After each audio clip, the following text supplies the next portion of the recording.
Regan Slaymaker for International Boxing News, and I'm joined by soon to be world title challenger Nick Ball. Nick, how are you today, mate? All good, mate. You?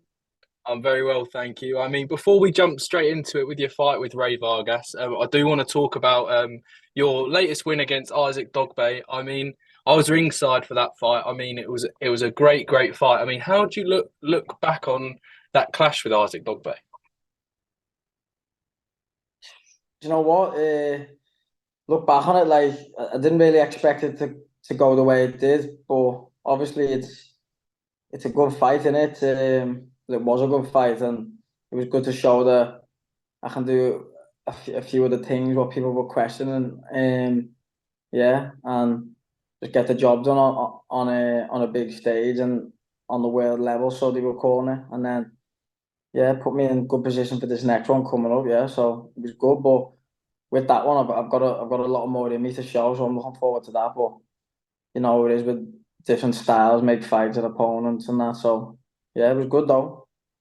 Definitely, it was. It was a great fight. I mean, I remember being ringside for that fight. I think everyone was buzzing for that, even if it wasn't. I feel like it was sort of a main event in its own right, even though Nathan Heaney and Denzel Bentley were afterwards as well. I mean, you mentioned there you've shown a lot in that fight that you might not have shown in previous fights. I mean, how important was kind of your trainer in kind of getting that extra kind of 10% out of you against a world class opponent like Isaac Dogboe? Massively important, really. Not just with Dogboy, with any opponent moving forward, any opponent that we've been in with. Getting that extra 10% and it's training. It's what we do every day, what no one sees. We're in the gym every day working, and Paul's going through things with us. What we'll bring out on fight night, and it all pays off. Yeah, It definitely does, and you have such a talented stable down at the Everton Red Triangle as well. The McGrails, Bomber Brown's back out on Saturday as well, so get down to York Hall to see him as well. But we yeah, obviously all eyes on you and all eyes on March the 8th, where obviously you picked up that mandatory position. We were just saying off camera, I was buzzing to see this fight announced. You're fighting Rey Vargas for the WBC Featherweight World title. I mean, did you expect this fight to come around so soon? no, I was in the gym. I was in the gym. Obviously, I always knew I was going to get a world title shot, but I didn't know when it'd be. That's the thing, it is with the boxing. It's when you're just waiting for the phone call. But I was in the gym getting ready to train, and the phone went, and I got the news. Yeah, but I didn't think it'd be this soon. But I always stay in the gym all year round anyway, and over the Christmas I stayed training. So you know, it was a good job. A good job I did that because I'm ready. I'm ready whenever the phone rings, which is good, and that's what it should be as a professional. Definitely. How much do you kind of know about Rey Vargas? Obviously, he's a two-weight world champion. He's beaten some really good fighters. But what do you know about Rey Vargas going into this fight? Not much, just very tall and skinny, and yeah, that's it really. Don't Perfect. really, yeah, not much. I was going to say in previous interviews, obviously it's my first time interviewing you, but with my brother, kind of, you said I think after every single fight, it doesn't matter who you want to fight. It's just anyone with the belts. I mean, you've got someone with a belt now. I mean, and it's one fight that you're definitely confident in going into as well. Yeah, massively confident. Yeah, I always believe in myself, and that's it. But anyone with the belt or anyone in my way, and I've waited my whole life to get to the position like this. Um, and fight for the title like this, not just a world title, a WBC gold. So it's gonna take someone special to beat me or take it from me, and I don't feel like he's the man. Not no one will be. Definitely. I mean, it's such a massive occasion as well. Joshua and Ngannou out in Saudi Arabia. Are you kind of are you excited to fight on such a huge occasion like that? Obviously, Anthony Joshua's been at the top of the British boxing for such a long time. Does it make kind of your world title opportunity even bigger being on that big stage? Yeah, it's all eyes on Saudi at the minute, isn't it? It's all new to everyone, so everyone is invested in it because it's new to boxing, and the sort of taking over there, they're bringing people together, working together. So yeah, I'm looking forward to being a part of it, yeah, and showing what I can do on another big stage, yeah, and especially for a world title.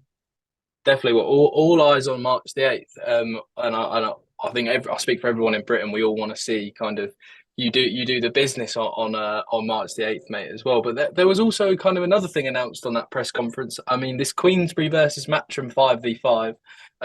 It's exciting news, I think, bringing all the boxing out there. I asked Eddie Hearn the question. He said one fight that he wants to potentially make, obviously, is you win your fight with Rey Vargas. Obviously, Ray Ford beats Kolmatov, which is obviously his fighter. You guys clash in a unification after. Obviously, all eyes on March 8th. We're not overlooking that at all. But obviously, with a win on March 8th secures an exciting unification with yourself as well. Yeah, definitely. That's what they're speaking about, isn't it? So when they mentioned that, they put a poster out. I was on the poster, and in the comments, my name was getting mentioned the most. So yeah, that is something to look forward to. But again, with me, I'll never underestimate anyone or overlook anyone. And he's a champion for a reason, and he Rey Vargas. So I'm going to take him serious, and then get the job done on him in style, and then we'll think about that afterwards. But yeah, that is exciting as well. 100%, and I think you've proven it with every fight that you've been into, mate. Everyone's talking about it. You mentioned a bit there, kind of. You were mentioned. I think I agree with you. I think you were mentioned, whether it be against Ray Ford or other matchroom kind of fighters. Your name was mentioned a lot. Was it a nice feeling seeing your name mentioned? Obviously, wanting to be a part of this main event.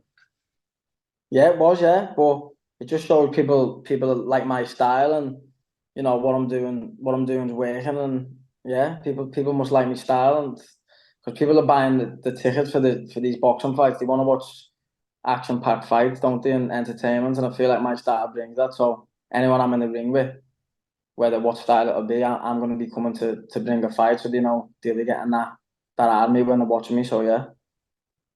Yeah, they definitely. I can speak. I think if I'm speaking for all the fans, I think everyone loves watching you fight, Nick, and even seeing you ringside against Isaac Dogboe. It was a special sight as well. I do want to touch on your stablemate, Brad Strand, just quickly. Obviously he's clashing with Dennis McCann in kind of in a Queensberry v Queensberry kind of clash. I think there's talks about it being for the British Super Bantamweight title, but it's a great fight, and one you're definitely confident that Brad can do the business on as well. Yeah, definitely. To be honest, I'm made up for him that he's finally getting his opportunity and his shot, and this is massive for him. This is gonna put him. This is gonna really announce him onto the boxing scene in it, and then obviously put him onto that next level when he wins. And yeah, I believe he can win in style, yeah, and shut a few people up. Honestly, I think it's such a great fight as well, and I think this is the position Brad needs to kind of push on in his career as well. But Nick, that was my final question, mate. Have you got anything to kind of say for Nick Ball's army waiting to see you fight on March 8th? Just thanks for everyone, yeah, supporting me and buying tickets over the years, yeah, and really getting behind me. Yeah, I appreciate it all, and all my sponsors. Perfect. Well, thank you to all of those, and Nick Ball, thank you for joining International Boxing News again today, mate. It's really appreciated. Nice one, mate. Thanks. Cheers, mate. Best of luck. Cheers.